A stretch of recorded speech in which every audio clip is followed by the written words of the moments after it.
साल है 2025। तारीख है 21 जून। देश में हाल ही में कई त्रासदियां घटी हैं। हर कोने में शोक और अनसुलझे सवाल। प्रयागराज के गंगा घाट, दिल्ली के प्लेटफॉर्म, कश्मीर की घाटियां और आसमान, हर जगह दर्द फैला है। क्या ये सिर्फ दुर्भाग्य है या हमारे सिस्टम की नाकामी? जनवरी में महाकुंभ की भगदड़, मार्च में दिल्ली रेलवे स्टेशन के अफरा तफरी, मई में पहलगाम में आतंकी हमला और एयर इंडिया का विमान हादसा। हर घटना एक चेतावनी है। ये सिर्फ न्यूज़ नहीं, बल्कि हमारे सिस्टम की कमजोरियों का आईना है।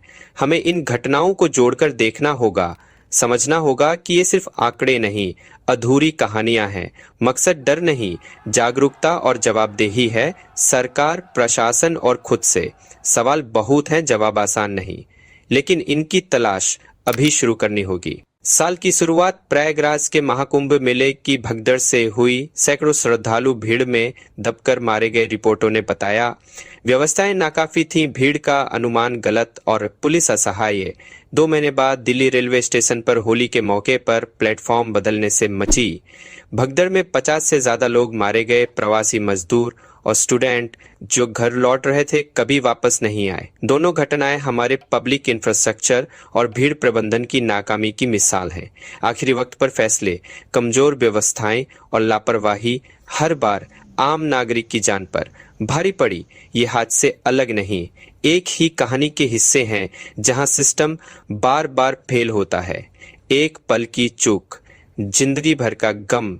कश्मीर में अमरनाथ यात्रा पर श्रद्धालुओं पर हुई आतंकी हमला, कई निर्दोष मारे गए, आस्था की यात्रा दुखद बन गई। सुरक्षा के दावों के बावजूद हमला हुआ, सिस्टम की कमजोरी उजागर हुई। इसी बीच एयर इंडिया की फ्लाइट कोचीन एयरपोर्ट पर हादसे का शिकार हुई।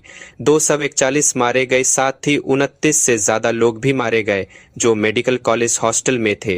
रनवे की खामियां और तकनीकी चूक, हर पहलू पर सवाल। दोनों घटनाएं दिखाती हैं हमारी सुरक्षा और इंफ्रास्ट्रक्चर में कितनी बड़ी खामियां हैं।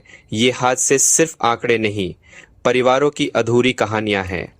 हर त्रासदी एक चेतावनी है। हम किन जोखिमों को नजरअंदाज कर रहे हैं? क्या हम वाकई तैयार हैं? ये सिस्टम की नाकामी का नतीजा है। प्रयागराज और दिल्ली की भगदड़, भीड़ प्रबंधन में चूक, प्रशासन की लापरवाही। पहलगाम हमला, सुरक्षा की कमजोरी।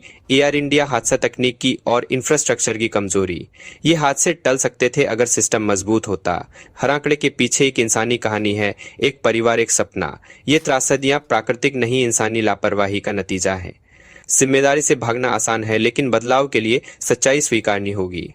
इन हादसों की कीमत हम सब चुका रहे हैं। 2025 ने हमें सिखाया, मातम और आरोप काफी नहीं, असली बदलाव जवाबदेही और ठोस कार्रवाई से आएगा। सरकार को भीड़ प्रबंधन, इंफ्रास्ट्रक्चर और सुरक्षा में निवेश करना होगा, सिर्फ रिपोर्ट नहीं, अमल चाहिए। नागरिकों को भी सतर्क और जिम्मेदार बनना होगा। नियमों का पालन, जागरूकता और आवाज उठाना जरूरी है। हर हादसे के बाद भूलना नहीं, बल्कि सबक लेना है। एकजुट होकर हम एक सुरक्षित भारत बना सकते हैं, जहां आस्था, यात्रा और आसमान डर नहीं, उम्मीद का प्रतीक हों। बदलाव मुश्किल है, लेकिन जरूरी है। यही सच्ची श्रद्धांजलि होगी उन जिंदगियों को जो हमने खो दी।